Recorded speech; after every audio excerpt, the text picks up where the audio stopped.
આપણે ઊંડા નથી ઉતરતા એટલે ડખા થાય છે.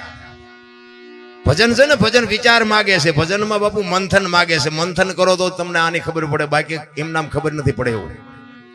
ભજન ઉપર છે ને સંતોએ પડદો રાખ્યો છે, અને પડદો ન હોત તો આ ભજનની કોઈ કિંમત ન હોત.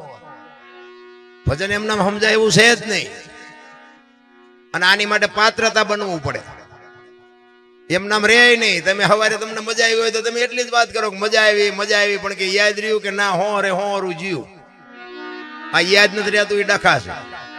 એટલે કીધું કાચો પારો લખમણ જાણજો, જેવા તેવાથી જીરવો ન જાય. પાત્ર છે છોટા ને વસ્તુ છે મોટી, આ ઠામ વિના નો ઠેરાય, આને ઠામ બનવું પડે. ભજન બાપુ એમ નામ હું તમને એક જ વાત કરું, ભોળાનાથ નો દીકરો ગણપતિ, અને ગણપતિ નું માછું કે ભોળાનાથે કાપ્યું અને હાથી નું કાપીને લગાડ્યું. તો હું એમ કઉ છું બોલું કાપ્યું ત્યાં જ નહીં પડ્યું હોય, હાથી નું કામ કાપ્યું છે. ખોટું નથી, છે સત્ય જ. હાથી નું જ કાપીને લગાડ્યું હતી, વાત 100% છે. પણ આપણા ચકડા ગઈ ગયા એટલે નથી સમજાતું. ને કે માણાના શરીર ઉપર હાથીનું માથું ફીટ થાય તમને કેમ લાગે? પણ સેહત આની માટે સદગુરુની જરૂર પડે. એમ નામ જો સમજાતું હોત તો તમે અમને બોલાવો નહીં. હા, એક વાણી કહે છે ને, રામ કિસી કો મારે નહીં એસો પાપી નહીં હે રામ, આપે આપ મર જાત હે ને કરતે કુડે કામ. તા રાવણ ને વાલી ને આ બધાને કુને કુડી નાખ્યા હતા.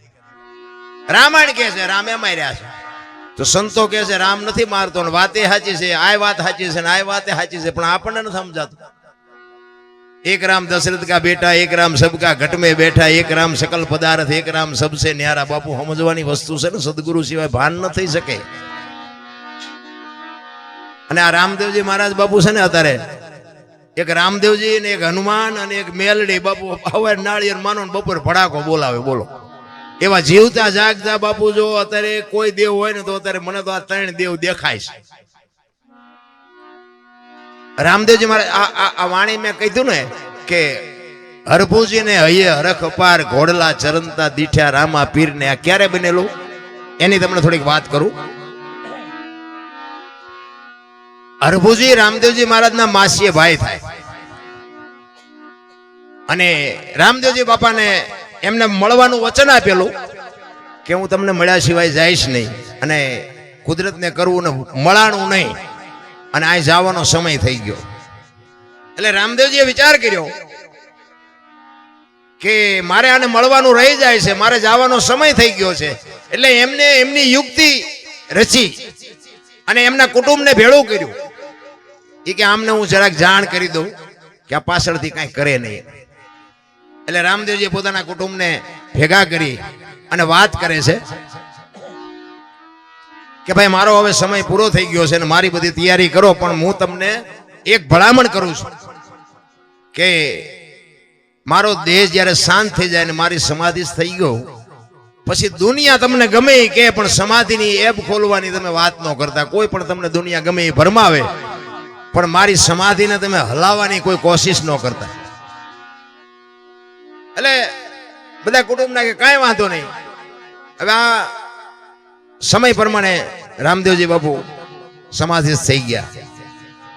હવે આ વાત ઉડતી ઉડતી એમના માસીના દીકરા ભાઈ હરભુજીને કાને પડી, અને હરભુજી આ વાતને માનતા નથી કે નહીં, કોઈ દી બને જ નહીં. રામદેવજી મને વચન આપીને ગયો છે ને, એ તો સિદ્ધ પુરુષ છે, એ બોલેલું બીજું બોલે જ નહીં. મને કીધું છે હું તને મળ્યા સિવાય જઈશ નહીં, હું માનતો જ નથી, બને જ નહીં કોઈ દી. અરે કોકે કીધું પણ અમે ન્યા હતા, અમે મુઠ્ઠી માટી નાખી કે વાત બધી બરોબર, પણ હું એમ હા ન પાડું. હું ન્યા જાઉં અને ન્યા મને પાકું થાય ને પછી હું તમારી વાત આ પાડું, બાકી હું એમ હા ન પાડું. એ વાત ખોટી, કારણ કે રામદેવજીને હું ઓળખું છું. અને આ બહુ જયારે માણસો કહેવા મનાણા ને એટલે પછી હરભુજી ત્યાંથી ઘોડા ઉપર ચડી અને રણુજા આવવા માટે નીકળે છે. અને રણુજાના સીમાડે બાપુ રામદેવજી બાપા ના ઘોડા ચરે છે ને રામદેવજી બેઠા છે. અહીંયા બાપુ હરભુજી આ વાણી કરી કે હરભુજીને હૈયે હરખ અપાર, ઘોડલા ચરંતા દીઠ્યા રામા પીરના. એમ નામ બાપુ જો ભજન બનતા હોત ને તો અત્યારે બુદ્ધિ તો આખ્યા ખટારા ભરાય એટલી બધાની છે, એમ નો આવડે. અહીંયા બે જણા હરભુજીને એમ થયું કે દુનિયા કેવી ગાંડી છે. આ રામદેવજી અહીં બેઠા છે, મારા બેટા કે ખોટી આવી બધી વાતો કરે. રામદેવજી સમાધિ લઈ ગઈ, સમાધિ. આ રામદેવજી તો હાર્યા. એ ઘોડેથી ઉતરી અને બે ભાઈ બાપુ પહાડ ભેટે ને એમ બે ભેટ્યા. અને હરભુજી કહે છે કે મેં તો આવી વાત સાંભળી હતી. એટલે રામદેવજી વાતનો ગોળો ટોળો કરી નાખ્યો. ભાઈ આ તો જગત છે, ગમે બોલે શાંતિથી બેસને. આપણે ઘણા ટાઈમથી ભેગા નથી થયા. કહુંબો બનાય આપણે કહુંબો પી. એ બે જણા કહુંબો પીધો અને પછી રામદેવજી કહે છે હવે તમે ગામમાં જવું હોય તો જાઓ, મારે અત્યારે નથી આવવું. એ રતન કટોરો, ગેડીઓ, અમલની ડાબલી ને બધું જે કઈ સમાધિમાં મૂક્યું હતું ને, કારણ કે આ રામદેવજી બાપાની યુક્તિ હતી બધી. હા, અમે ભક્તિ કરતા હોય અમારી પ્રજા તો મારો નાસ્ત્રાજ વ્યવહિત કરે ને કે આ બીજા કરી જાય ને અમારી રહી જાય. આ રામદેવજી બાપાનો આવડો મોટો ઇતિહાસ છે. આખ્યાન તો તમે બધા જોતા હશો. આખ્યાનમાં બાપુ રામદેવજી બાપાના પરચા હશે, બધા બતાવે. અજમલ રાજાજી બધું સારું કામ કર્યું, બાળીનાથ બાપુએ બધું સારું કામ કર્યું. પણ એ આખ્યાનમાં બાપુ નેતલદેવનો ઇતિહાસ કેટલો છે? મારા ધારવા પ્રમાણે કઈ લાંબુ માઇલ પણ નેતલદેવનું કઈ છે નહીં. હવે રામદેવજીનું અડધું અંગ બાપુ ડાલીબાઈ કરી ગયા, નેતલદે રહી ગયા. અને આ બાપુ આપણું કાલ હવારની વાત પીપળી સવારામ બાપા ધર્મનો વાવટો ફરકે, કોક દી આંટો મારજો ખબર પડે. જમનામાં રહી ગયા ને જબુમાં કરી ગયા બાપુ. આપણા રહી જાય. હા, અમે તો રાડ્યું પાડી છે ને એમ કહે છે કે અમારી પ્રજા ભજન ન કરે કઈ નહીં, પણ અવાડા ડાટા ન કાઢે એવી તો તું હમી કા રાખજે. ભજન જો બાપુ એમ બધાને ઉતરી જતું હોત ને, અને આ જો બુદ્ધિ એમ મળી જતી હોત ને, તો પૈસા વાળા છોકરા ઉભા વાહડા જેવા ગામમાં રખડે 40 વર્ષના. ત્યાં આપણે એમ ગામને કેટલા દીકરા છે કે આના લગ્ન જ નથી થયા, દીકરી જ નથી દેતું કોઈ. શું આ બુદ્ધિ કરવાની, શું આ પૈસા કરવાના? એટલે ઈ હરભુજી અને બે જણાને ઈ રતન કટોરો, અમલની ડાબલી ને ગેડીઓ રામદેવજી બાપા અજમલ રાજા માફ કરજો હરભુજીને આપે છે. અને ઈ ઘોડા ઉપર બેહી અને ગામમાં આવે. અને ગામમાં આવ્યો ને આખો શોકગ્રસ્ત ડાયરો બાપુ સોરે બેઠો છે. અને બધા વિચાર કરે કે ભાઈ જેવો ભાઈ વિયો ઘોડા ઉપર બેહીને આવે અને શરમ નહીં આવતી હોય. હરભુજી બાપુ બગાડ ધાટ કરતો ઘોડો આવતો તો બજારમાં, ની ચોરે આવીને ઉભો રહ્યો અને કીધું શું આ બધા બેઠા છો? એટલે બધા કહે છે ભલામણા રામદેવજી બાપા સમાધિ થઈ ગયા, 3 દી થયા. હરભુજી દાંત મીડિયા કાઢવા. ઈ કે પણ રામદેવજી મને અત્યારે સીમાડે મળ્યા ને કે તમે કયો છો સમાધિ લઈ લીધી. ઈ કે શું આ ગામ આખું ગાંડું તું એક હાથો? ઈ કે પણ આ જો રતન કટોરો ના અમલની ડાબલી ના બધું મને અત્યારે રામદેવજી આપ્યું. અને બાપુ શંકા જાગી અમને.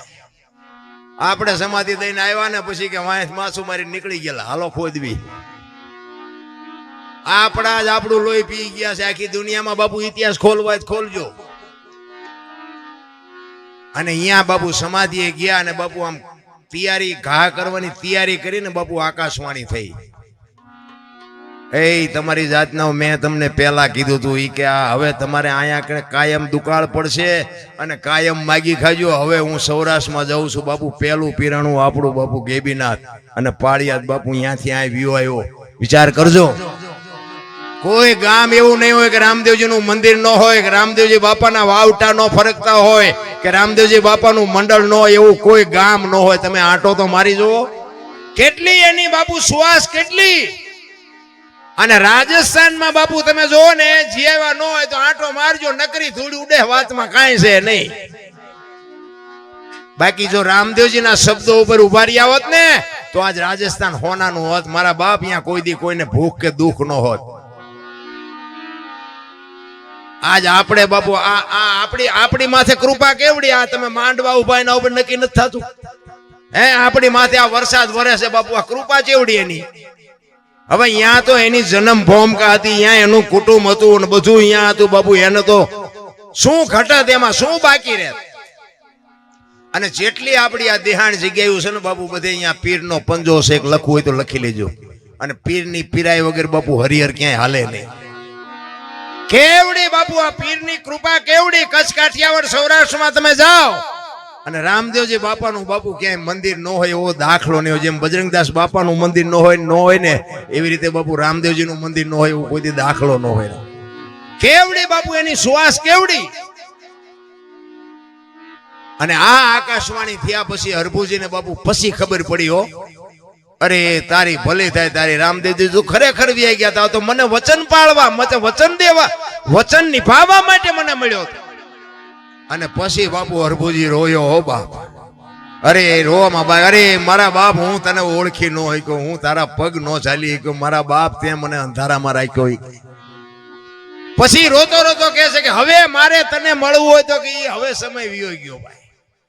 એટલા માટે આજના સંતોય કહે છે કે તમે રામદેવજી મહારાજનો પાઠ કરો, ચોખા ઘીની જ્યોત કરો, ગુગળનો ધૂપ કરો, ધોળી ધજા કરો અને 5 મારા નામના ગાણા ગૌરવજો. હું કોઈ પણ સ્વરૂપે હાજરી આપીશ, બાકી જ્યોત ઉપર ભરોસો રાખજો, બાકી હવે હું તમને ભેગો નહીં થાઉં. આ રામદેવજી બાપાનું પ્રમાણ છે. તમને ભરોસો હોય કે ન હોય, બાકી અમને ભરોસો છે કે આમાં ક્યાંક બેઠો હોય 100%. અને અમે આ એને જ સંભળાવીશું, તમને કઈ સંભળાવતા નથી. હા, અમે તો એમ કહે છે કે અમે આખી રાત રાડ્યું સાંભળે, રાડ્યું પડી એકાદી અમારી રાડ સાંભળજે, બાકી અમારે તમને કઈ વેરાગ નથી લગાડવાનો. આ તો ગંગા હાલી જાય, પીવો ન પીવો તમારી મોજ, બાકી અમારે કોઈની પાસેથી કઈ લેવું નથી. પણ સંતો કહે છે એક ઘડી આધી મેં પુણ્યાદ કઈક કરી લેજો, બાકી માણાનો ફેરો ફોગટ નો વ્યો જાય, લખી લેજો. નકાર જો કે આ બધો ડાયરો તો જાણે તો છે ને, આયા હું ઘણી વાર બધા પ્રોગ્રામ કર્યા છે ને એમાં પાછો થાનનો ખટારો મેં 20 વર્ષ આપ્યો. એટલે અનુભવ બધા કર્યા છે, થયા છે, ઝઘડા કર્યા છે, માર્યા છે, માર ખાધો છે, બધું કરી લીધું છે. અને ભજન બાપુ ચારે હું જે ખબર છે, કોઈ આપણો ધણી ન થાય ને પછી ભજન હું છે. આ પૈસાના તમને ભલે ભજન ઉપર ગમે એટલો પ્રેમ હોય, પણ આ પૈસાનો બાપુ ફુગાવો એટલો છે ને તમે ભજન નહીં કરી શકવાના, એ મને ખબર છે. આ પૈસા અને ખૂટવાના નથી, પૈસા ખૂટીને જ ભજન હું છે. પૈસા તો ખૂટવાના નથી, કારણ કે માણસની માંગ જ એવી છે, રાત નથી હળીએ જ એવા સીડ્યા છે. આમ રોજ ઢળી આવે, રોજ ઢળી આવે કે કાલે આટલા હતા ને આજે આટલા વધ્યા, કાલે આટલા હતા ને આજે આટલા વધ્યા. ઓલો ઉપર બેઠો બેઠો ગણે છે, તારા સુવાસા કાલે આટલા હતા ને આટલા ઘટ્યા, આટલા હતા ને આટલા ઘટ્યા. હિસાબ રાખવાનો છે, કોઈ રાખતું નથી, પૈસાનો જ રાખે છે. ને કે વાતમાં કાંઈ છે નહીં, હળવા ફૂલ થઈ જવાની મજા છે. માણસ જન્મે ને 2-2.5 કિલોનો હોય, 60-80 100 વર્ષ જીવે ને પછી મરી જાય ને શમશાનમાં હળગાવી દો ને પછી રીખ્યા ભેળી કરીને જોકો એટલે 2-2.5 કિલો જ થાય. આ એટલો વાંકો લોહી પીવે. વાતમાં કઈ લાંબુ છે નહીં, લાવ્યા નથી ને કઈ લઈએ નથી. તમને એક જ વાત કરું, 84 લાખ યોની છે એવું મહાપુરુષો કહે છે ને. 84 લાખ જીવ છે, આપણે ગણવા નથી, પણ મારો કહેવાનો મતલબ એ છે કે રૂપિયા હાટું માયા હાટું બથોડા ભરતો હોય માણા એક જ. કોઈ કૂતરા, કાગડા, ભૂંડા, ઘોડા, ગધાડા કોઈ પૈસા હાટું મથે, અને કોઈ જીવ ભૂખ્યો રહેતો હોય તો કયો, અને માણાનું ભરાતું હોય તો કયો. આ કૂતરા બજારમાં ઉતાવે ને, હું તો આમ ચારેક નીકળું ને આમ કૂતરા ઉતાવે ને તો મને ચારેક એને આમ જોઉં ને તો મને એમ મારા દીકરા વાળું પાણી કરીને હુતા ને ઘસઘસા. આમને કાંઈ ઉપાધિ છે, ધાબુ ભરવું છે ને છોકરો પરણાવો છે ને ચૂંટણી લડવી છે ને કાંઈ લોહી ઉકાળા છે ને. કે આપણા જેવું જ છે ને, એનું જીવન તો એનું એવું જ છે ને. ખોરાક જોવે છે, પાણી જોવે છે, હવા જોવે છે, આપણી જેમ બચા પેદા કરે છે, સંડાસ પાણી, આ તે તમારા ને મારા જે જીવનને આરે જે જરૂરી છે એ બધું એને છે. પણ બાપુ કોઈ જીવ જો ભૂખ્યો રહેતો હોય તો મને બતાવો. કીડીને કણ, હાથીને મને 1000 હાથ વાળો દે છે ને, આપણને ભરોસો નથી. ને કે તમારો મારો બાપુ માના ઉદરમાં હજી જન્મ ન થયો હોય ને, જન્મ થયા પહેલા બાપુ બધીએ ભગવાન વ્યવસ્થા કરીને જ બેઠો હોય છે. દૂધની વ્યવસ્થા હોય, તમારી પથારીની વ્યવસ્થા હોય, તમારું લાલન પાલન કરવા વાળી હોય, નવરાવા ધોરાવા વાળી હોય, અને ગમે એટલું જીવો ને પછી મરી જાવ ને, લાકડા તૈયાર હોય ને, ઉપાડનારા તૈયાર હોય ને, દિવાળી મૂકનારા તૈયાર હોય ને, ઘોંકા મારનારા તૈયાર હોય. હવે પહેલું ને છેલ્લું બે તૈયાર છે, તો વટલું નહીં તૈયાર કરી રાખ્યું હોય.